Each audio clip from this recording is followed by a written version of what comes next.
Hello friends, అందరూ ఎలా ఉన్నారో? మీరందరూ బాగున్నారని కోరుకుంటున్నాను. ఈరోజు స్టోరీ చాలా థ్రిల్లింగ్గా ఉండబోతోంది. సో ఎక్కడా కూడా స్కిప్ చేయకుండా చివరి వరకు విని ఈ స్టోరీ ఎలా అనిపించిందో మీ యొక్క అభిప్రాయాన్ని కింద కామెంట్ సెక్షన్లో తెలపండి. ఇంకా ఎటువంటి ఆలస్యం చేయకుండా మన స్టోరీలోనికైతే వెళ్ళిపోదాం. అది అర్ధరాత్రి వేళ దూరాన ఒక సన్నటి వెలుగు రోడ్డు మీద ప్రసరిస్తూ మెల్లగా వస్తూ ఉంది. అప్పుడే ఆ టీ కొట్టును మూసేయడానికి సిద్ధమవుతూ ఉన్నాడు రాజయ్య. ఇదేంటి, ఎవరో వస్తున్నట్టున్నారు, కాసేపు ఇక్కడుంటే బేరం అవుతుందేమో చూద్దాం అని అలానే కూర్చొని అటు ఇటు చూస్తూ ఉన్న సమయంలో ఒక బండి మీద ఒక వ్యక్తి వచ్చి టీ కొట్టు ముందు వాగాడు. అతను చూడడానికి ఇంచుమించు ఒక 28 సంవత్సరాలు ఉన్న ఒక వ్యక్తిలాగా కనిపిస్తూ ఉన్నాడు. అతనిని చూడగానే టీ కొట్టు రాజయ్య సరాసరి అతని దగ్గరికి వెళ్ళి, బాబు, చూడ్డానికి బాగా అలసిపోయి ఉన్నా, రా కాస్త టీ పుచ్చుకో అని అన్నాడు. ఆ మాట వినగానే ఆ బండి మీద ఉన్నటువంటి ఆ యువకుడు మెల్లగా బండి దిగి, హా, నేను కూడా టీ కోసమే వస్తున్నాను అని చెప్పి మెల్లగా టీ కొట్టు దగ్గరికి వెళ్ళి అక్కడ ఉన్న ఒక పాత కుర్చీ మీద కాలు మీద కాలు వేసుకొని అటు ఇటు చూస్తూ ఉన్నాడు. ఒకవైపు రాజయ్య ఏమో టీని కలుపుతూ ఉన్నాడు, టీని వేడి చేస్తూ ఉన్నాడు. అలా టీని కలుపుతూ ఉన్న సమయంలో అప్పుడే ఆ ఎదురుగా కూర్చున్నటువంటి ఆ వ్యక్తి ఇలా అడిగాడు, ఇదిగో ఏమయ్యా, అసలు ఈ రోడ్డు మీద ఈ సమయానికి చాలా బళ్ళు అటు ఇటు తిరుగుతూ ఉండాలి కదా, మరిదేంటి ఇంత సమయమైనా సరే ఒక్క బండి కూడా ఒక్క లారీ కూడా నా కంటికి కనిపించడం లేదు, ఏమై ఉంటుందంటావు అని అడిగాడు. దానికి రాజయ్య ఇలా అన్నాడు, ఏం చెప్పమంటారు బాబు, ఈ మధ్య రోజుల్లో ఇక్కడ చాలా భయంకరమైన సంఘటనలు జరుగుతున్నాయి. అందుకే ఈ దారిని ఎవరు కూడా అంతగా వెళ్ళడం మానేశారు. ఎవరో ఎప్పుడో వస్తూ ఉన్నారు. నాకు కూడా బేరం బాగా పడిపోయింది, ఇల్లు గడవడానికి కూడా బాగా కష్టమవుతోంది బాబు అని అన్నాడు. ఏంటి, భయంకరమైన సంఘటనలు జరుగుతున్నాయా? ఏం జరుగుతున్నాయి అసలు, ఏమంటున్నావు నువ్వు అని ఆయన అడగగానే అప్పుడే రాజయ్య మెల్లగా నిట్టూర్చి ఇలా అన్నాడు, సరిగ్గా 10 రోజుల క్రితం ఇక్కడ ఒక భయంకరమైన యాక్సిడెంట్ జరిగింది. అదిగో దూరాన కనిపిస్తున్న ఒక పెద్ద చెట్టు కింద ఒక లారీ ఒక బండిని ఢీకొట్టింది. అంతే, అక్కడికక్కడే 2 చనిపోయారు. ఒక ఆడామె ఒక మొగతను, 2 కూడా కొత్తగా పెళ్ళైనట్టు ఉన్నారు. ఎక్కడికో వెళ్ళి తిరిగి వస్తూ ఉన్న సమయంలో అలా భయంకరమైన యాక్సిడెంట్ జరగడం వల్ల వాళ్ళు పాపం అక్కడికక్కడే చనిపోయారు. అందరూ వెళ్ళారు, కానీ ఎవరూ కాపాడలేకపోయారు. ఆ రోజు నుండి ఈ రోడ్డులో కొన్ని భయంకరమైన విచిత్రమైన సంఘటనలు ఎదురవుతూ ఉన్నాయి. ఎవరైనా ఒంటరిగా వెళ్తూ ఉన్న సమయంలో ఎవరో ఒక్కసారిగా కనిపించి మాయమవడం, కొన్నిసార్లు ఎవరో బండిని పట్టుకొని వెనక్కి లాగడం, వాళ్ళ ఏడుపులు ఇవన్నీ వినిపిస్తున్నాయని ఇదిగో నా చుట్టుపక్కల ఉన్నవాళ్ళు కూడా నాతో చాలాసార్లు చెప్పారు. అందుకే నేను సరిగ్గా 10 గంటలు అయ్యేసరికి షాప్ను మూసేస్తున్నాను. అంతకుముందు 12 అయినా సరే బళ్ళు వచ్చేవి, నాకు బేరము ఉండేది, నేను ఎంతవరకైనా తెరిచి ఉండేవాడిని. కానీ ఇప్పుడు 10 గంటలు అయిందంటే చాలు, రోడ్డు మొత్తం భయంకరమైన శ్మశాన నిశ్శబ్దం ఆవరిస్తూ ఉంది. అందుకే నేను అస్సలు ఉండట్లేదు, వెళ్ళిపోతున్నాను బాబు. నువ్వు కూడా ఈ టీని తొందరగా తాగేసి ఈ రోడ్డును దాటేయడం మంచిదే, లేదంటే నీకు కూడా దెయ్యాలు కనిపిస్తాయేమో, జాగ్రత్తగా ఉండు అని చెప్పారు. అంతే, ఆ మాట వినినటువంటి ఆ వ్యక్తి మెల్లగా నవ్వుతూ, ఏంటి, భయంకరమైన దెయ్యాలు నన్ను వెంట పడతాయా? అయినా అలాంటివన్నీ నమ్మడానికి నేనేమైనా మీలాగా ముసలివాడినా, లేదంటే చదువు రానివాడినా? నాకు ఇవన్నీ తెలుసు. ఇదంతా సైన్స్ లేదా నెగిటివ్ ఎనర్జీ అని అంటారు. అలాంటప్పుడు మాత్రమే మనం దెయ్యాలు గియ్యాలు అని అన్నీ నమ్ముతూ ఉంటాం. సరే కానీ తొందరగా టీ ఇవ్వు అని ఆ టీని తీసుకొని తాగుతూ ఉన్నాడు. ఇంతకీ బాబు, మీ పేరేంటో చెప్పలేదు అని రాజయ్య అడగగానే ఆయన మెల్లగా రాజయ్య వైపు తల తిప్పి ఇలా అన్నాడు, నా పేరు సుదర్శన్ అని చెప్పి టీని తీసుకొని టీని మెల్లగా తాగుతూ అటు ఇటు చూస్తున్నాడు. ఆయన చెప్పినట్టుగానే రోడ్డు చాలా నిర్మానుష్యంగా భయంకరంగా ఉంది. నిజమేనయ్యా, అయినా మరీ రోడ్డు ఇంత భయంకరంగా ఉందంటే నేను తొందరగా వెళ్ళిపోవడమే మంచిది అని సుదర్శన్ అనుకున్నాడు. అలా చాలా సమయం గడిచిన తర్వాత టీ డబ్బులు అతని చేతిలో పెట్టి, సరే అయితే ఇంక నేను వెళ్తాను అని చెప్పి బండి దగ్గరికి వెళ్ళి బండిని స్టార్ట్ చేసి బండి మీదకి ఎక్కాడు. అంతే, అప్పుడే వెనుక నుండి ఆయన మళ్ళీ వచ్చి, ఇదిగో బాబు, తొందరగా వెళ్ళిపో, ఇక్కడ ఒక్క క్షణం కూడా ఉండొద్దు, సమయం 10 కావస్తుంది, నేను కూడా ఇప్పుడు కొట్టును మూసేస్తున్నాను, అసలు ఈ రోడ్డులో ఇంకెవరు ఉండరు, నువ్వు అస్సలు వెనక్కి తిరిగి చూడొద్దు, నీ గమ్యాన్ని పూర్తి చేసుకోవడానికి ముందుకు చూస్తూనే పో, ఎవరైనా వెనుక నుండి పిలిచినట్టు అనిపించినా, బండిని పట్టుకొని లాగినట్టు అనిపించినా అస్సలు వాగొద్దు, అలానే ముందుకు వెళ్ళిపో అని చెప్పాడు. సరే సరే, నా జాగ్రత్తలు నాకు తెలుసు అని చెప్పి సుదర్శన్ అయితే ముందుకు వెళ్ళిపోయాడు. ఆయన కొట్టును కట్టేసి తన ఇంటికి వేగంగా సైకిల్ మీద వెళ్ళిపోయాడు. సమయం రాత్రి 10 గంటలు దాటేసింది. సుదర్శన్ ఒక్కడే ఆ నిర్మానుష్యమైన రోడ్డులో ఈల కొట్టుకుంటూ అటు ఇటు చూసుకుంటూ ముందుకు కొనసాగిపోతూ ఉన్నాడు. అదే సమయంలో తనకి చాలా దూరంలో మెల్లగా గాలి గట్టిగా వీయడం మొదలైంది. ఆ గాలి సాదా సీదా గాలిలాగా కనిపించడం లేదు, ఏదో దెయ్యం గాలిలాగా విపరీతంగా వీస్తూ తన దగ్గరికి వస్తూ ఉన్నట్టు తను బాగా గమనించాడు. ఇదేంటి, అటువైపు దుమ్ము బాగా రేగుతుంది, కొంపతీసి విపరీతమైన గాలి వస్తుందా, వర్షం పడబోతోందా ఏంటి అని ఆకాశం వైపు చూస్తే నక్షత్రాలు మిలమిలా మెరిసిపోతూ ఉన్నాయి, ఒక్క మేఘం కూడా లేదు. మరి ఇంత పెద్ద గాలి ఏ దిక్కు నుండి వస్తుందబ్బా అని అనుకుంటూ అలానే వెళ్తూ ఉంటే అప్పుడే ఆ విపరీతమైన దుమ్ముతో కూడిన గాలి వేగంగా వచ్చి బండిని ఢీకొట్టింది. అంతే, తన కళ్ళల్లోనికి దుమ్ము బాగా వెళ్ళిపోయినట్టు అనిపించింది. ఒక్కసారిగా కళ్ళు మూసుకొని అటు ఇటు చూస్తూ బండిని ఆపేశాడు. బా, కంట్లో ఏదో పడినట్టుంది అని వెంటనే కళ్ళు నులుముకుంటూ అలానే చూస్తూ ఉన్నాడు. కళ్ళు బాగా మండిపోతూ ఉన్నాయి.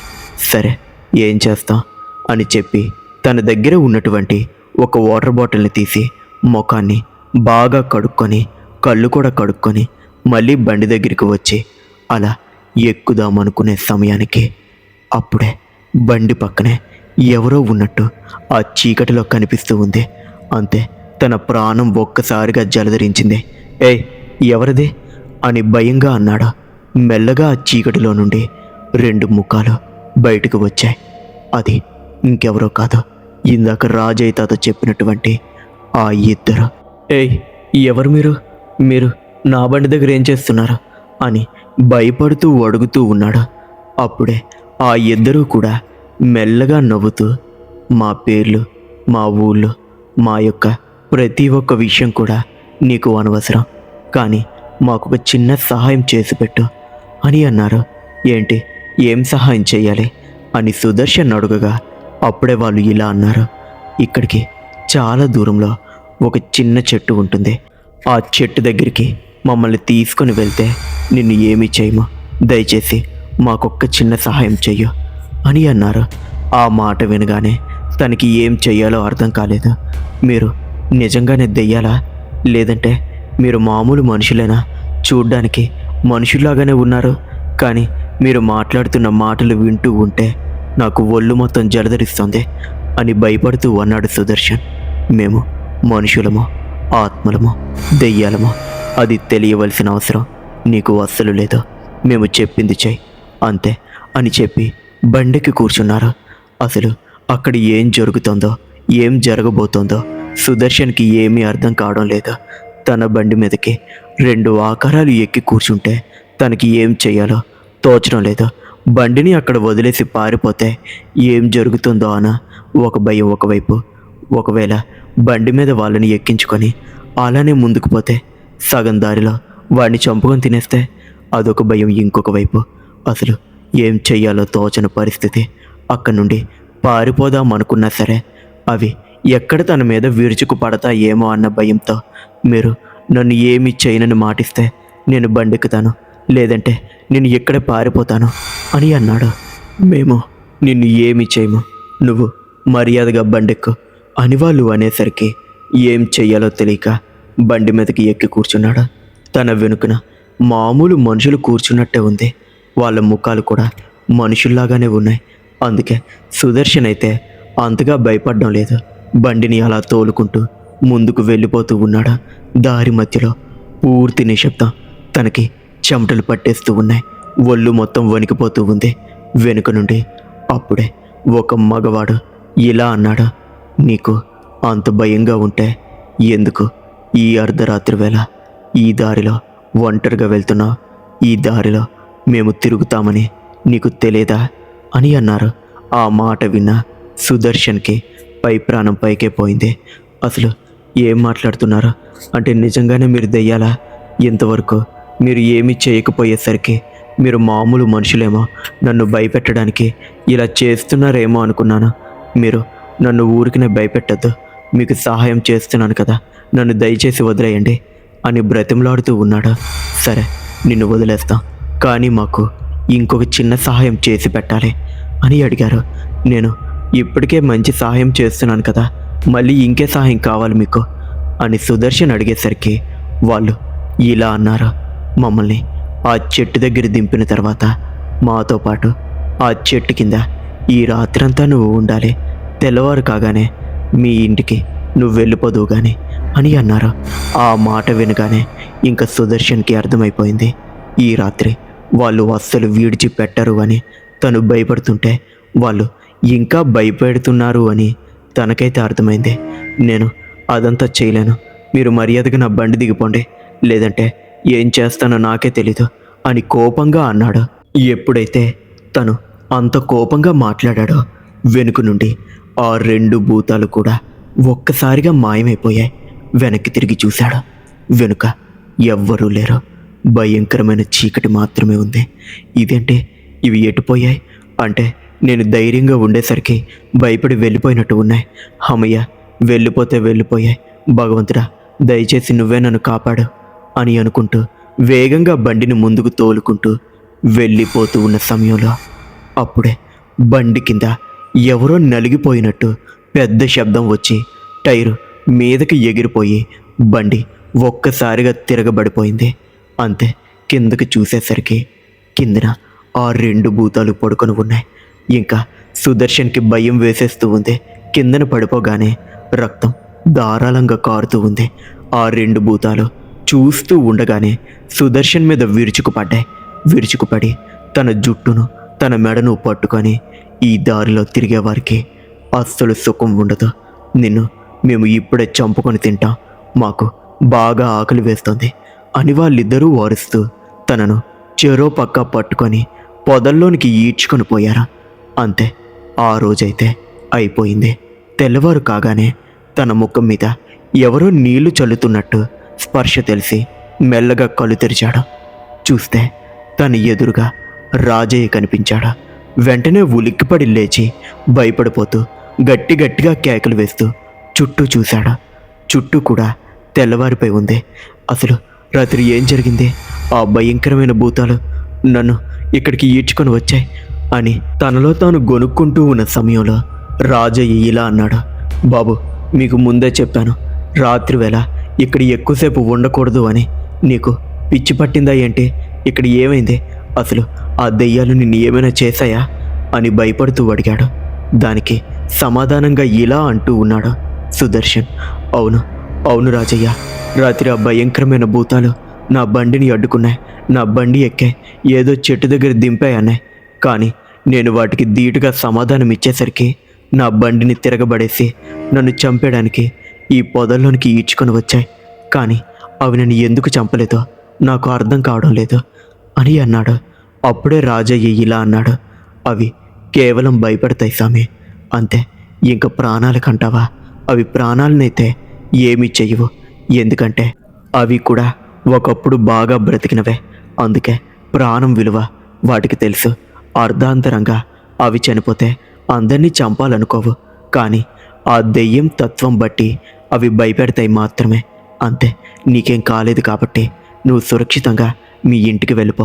దేని గురించి ఆలోచించొద్దు, దేని గురించి పట్టించుకోవద్దు, లెగు అని అతనిని లేపి బండి మీద ఎక్కించి తిరిగి ఇంటికి పంపించేశాడు. సుదర్శన్ అయితే ఆ రోజు తన ఇంటికైతే వెళ్ళాడు, కానీ ఆ భయంకరమైన ఆ రోజు రాత్రిని మాత్రం ఎప్పటికీ మర్చిపోలేడు. ఆ రోజు నుండి ఇంకెప్పుడు రాత్రి 10 గంటలు దాటిన తర్వాత ఆ రోడ్డు మీద అస్సలు ఎప్పుడూ కూడా సుదర్శన్ అడుగు కూడా పెట్టలేదు. చూశారు కదా, ఇది ఇవాల్టి స్టోరీ. ఇలాంటి థ్రిల్లింగ్ హారర్ స్టోరీస్ కోసం ఇప్పుడే సబ్స్క్రైబ్ చేసుకొని బెల్ని ఆన్లో పెట్టుకోండి. సెలవు, ఉంటాను.